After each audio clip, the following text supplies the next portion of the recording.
আমি জিজ্ঞাসা করবো আপনাকে, আপনি এইদিকে তাকিয়ে বলবেন।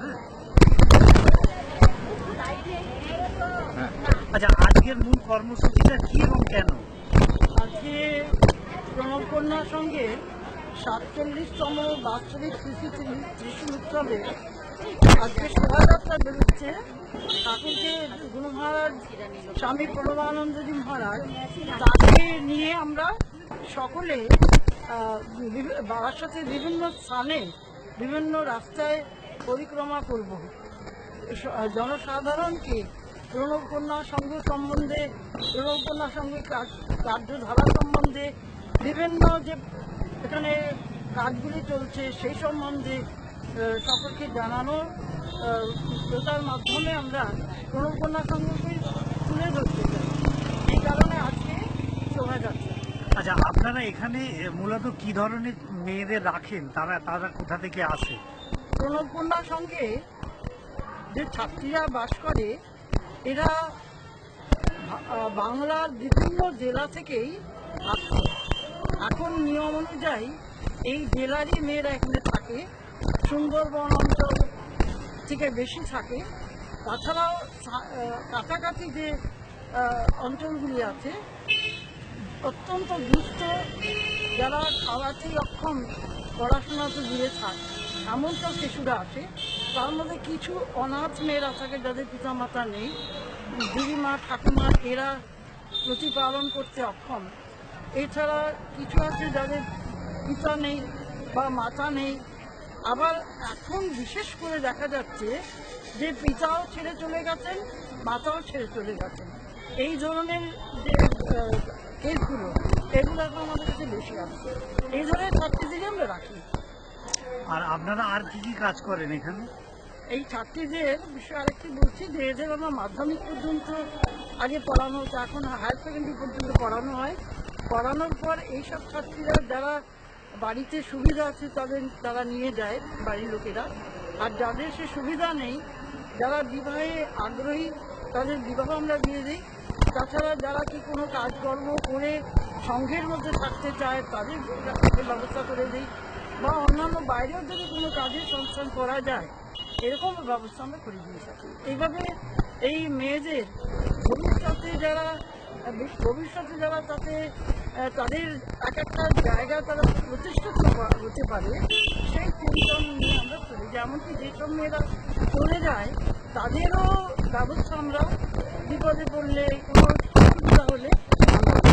আর আপনারা আর কি কি কাজ করেন? এখানে শিল্প কাজ চলছে। শিল্পের ইয়েতে যেসব দুস্থ মায়েরা বাড়িতে হয়তো তারা কিছু কাজ করতো, তাদের আমরা বাড়িতে এখানে, যেমন চরকার একটা কাজ আছে, চরকার করে কিছু তারা রোজগার করে, সেলাইয়ের ব্যবস্থা আছে, সেলাই শেখে, তাদের মেশিন, অনেক কাজ ক্ষেত্রে মেশিন দিয়ে দেওয়া হয়, হাতের কাজ, বিভিন্ন মালা টালা তৈরি করা, এইসব কাজ তারা করে থাকে।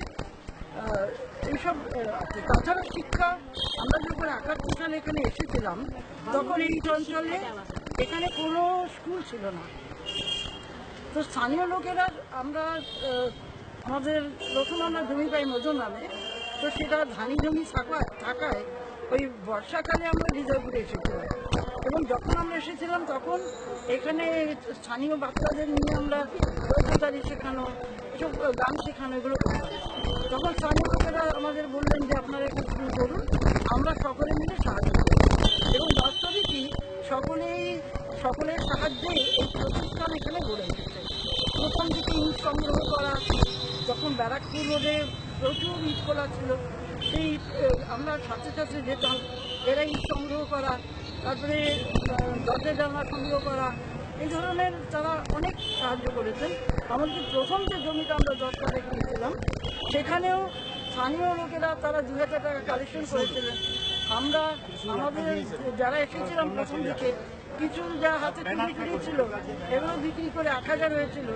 আর স্থানীয় একজন ম্যানেজার, ব্যাংক ম্যানেজার, তিনি 3,000 টাকা ধার দিয়েছিলেন। অবশ্যই সেই টাকাটা আমাদের শোধ করতে হয়নি, উনি কালেকশন করে নিয়েছেন। এইভাবে এখানে প্রতিষ্ঠানটা ধীরে ধীরে আজকে এই ৪৭ বছর উৎসব, ৪৭তম, তো এই অবস্থা এসে দাঁড়িয়েছে। আচ্ছা, আপনার নাম আর কি পোস্ট এখানে? আমি সন্ন্যাসিনী জ্ঞানানন্দময়ী, এখন এখানে সহ সভানেত্রী। হ্যাঁ, ঠিক আছে। রিলিফ শুনুন। রিলিফ রিলিফ কিভাবে হয়? ঠিক আছে। হ্যাঁ, আপনাদের কি ধরনের সেবা কাজ করেন আপনারা? আমরা যখন যেখানে বন্যা কবলিত অঞ্চল হয় সেই সব অঞ্চলে স্থানীয় মায়েদের সঙ্গে নিয়েই আমরা সেখানে গিয়ে নৌকো করে তাদেরকে খাবার পৌঁছে দিয়েছি, কাপড় চোপড় দিয়েছি, শুকনো খাবার দিয়েছি। এমনকি উড়িষ্যাতেও আমরা গিয়েছি, নেপালেও টাকা পাঠিয়েছি, আর এই সমস্ত জায়গায় আন্দামানে টাকা পাঠিয়েছি। আন্দামানে লোক চলে গেছে, আমাদের আশ্রম আছে আটটা আমাদের আশ্রমের শাখা আশ্রম সহ আমরা 8টা ভাগ। এই 8টা ভাগে যেখানে যখন থেকে যেভাবে যাদের উপকার করা সম্ভব হয়েছে মেয়েদের পক্ষে সেইভাবে আমরা এগিয়ে নিয়ে কাজটা করেছি। আপনার কি নাম? আমার নাম সন্ন্যাসিনী শুদ্ধা নন্দী।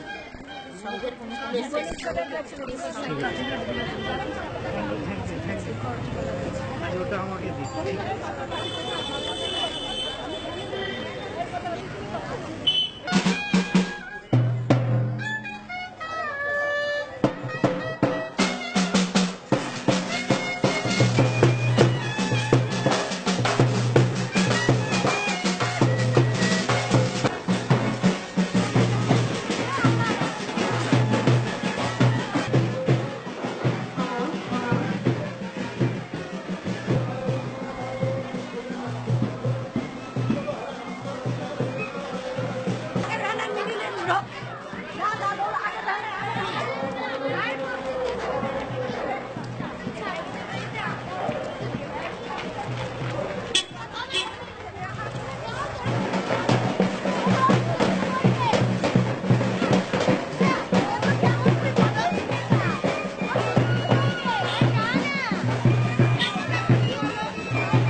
নমস্কার, আমাদের যাত্রা হলো শুরু, আমরা দিয়ে তোমার জয়ধ্বনি, বিপদ বাধা নাহি গলি,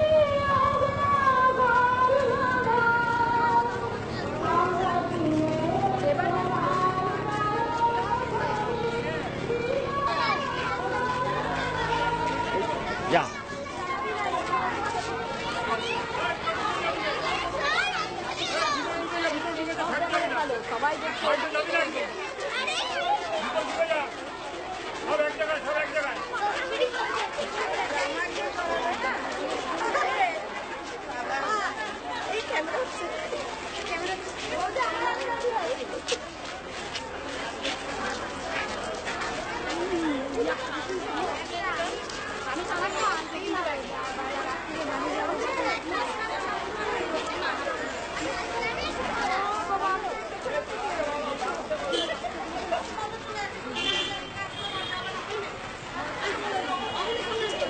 একসঙ্গে আমরা কাজ করুন, একসঙ্গে সব কিছু করুন।